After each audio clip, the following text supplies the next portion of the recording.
प्रिय भाई बहनों, आज की रोटी की हर सदस्य व्यक्तियों के लिए यीशु ख्रिस्तांचे मधुर नावाचे सप्रेम नमस्कार। आज की दिनांक 27 मे 2026 बुधवार। एक गोष्ट निवडा। मी तुझ्यासमोर 3 गोष्ट ठेवतो, त्यापैकी एक निवड म्हणजे मी ती तुझ्यावर आणीन। दुसरी सामुएल 24 अध्याय 12 वचन। परमेश्वर म्हणतो, एक गोष्ट निवड। आपल्या समोर अनेक गोष्टी असू शकतात, समस्या आणि संघर्ष, प्रलोभने आणि सापले, वेगवेगळे मार्ग आणि पर्याय, पण प्रश्न असा आहे, तू काय निवडशील? परमेश्वर प्रेमाने जवळ येऊन म्हणतो, एक गोष्ट निवड आणि मी ती तुझ्यासाठी करीन। म्हणून गोंधळ किंवा चिंता करण्याची गरज नाही। कर्मेल पर्वतावर एलियाने लोकांना आव्हान दिले, तुम्ही बालाला निवडणार काय की जिवंत देवाला? पण लोक शांत राहिले। कानान देशात प्रवेश केल्यानंतर यहोशुआने विचारले, तुम्ही कोणाची सेवा कराल? आणि मग त्याने स्वतःची निवड जाहीर केली, पण मी आणि माझे घराणे परमेश्वराची सेवा करू। यहोशुआ 24 अध्याय 15 वचन।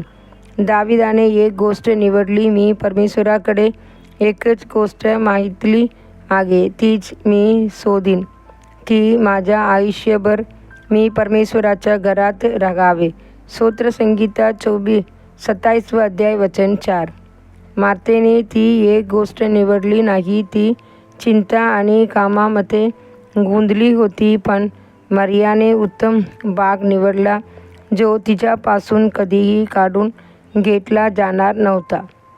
प्रेषित पौलाने ती एक गोष्ट निवडली। बंधूंनो, मी स्वतःला ध्येय प्राप्त झाले असे म्हणत नाही, पण एक गोष्ट करतो, मागील गोष्टी विसरून पुढील गोष्टीकडे झेप घेतो। ख्रिस्त येशूमध्ये देवाचे उच्च बोलवण्याची बक्षिसासाठी ध्येयाकडे धाव घेतो। फिलिपियर 3 अध्याय 13 वचन 14 वचन।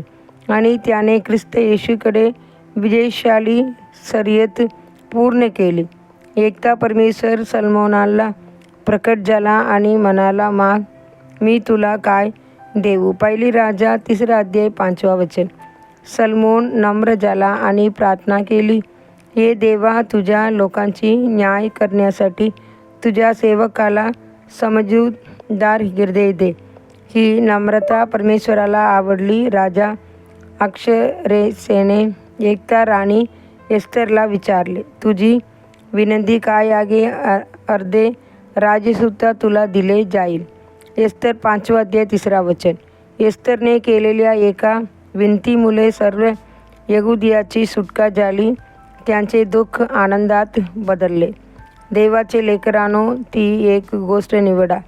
परमेश्वर नक्कीच ती तुमच्यासाठी करेल।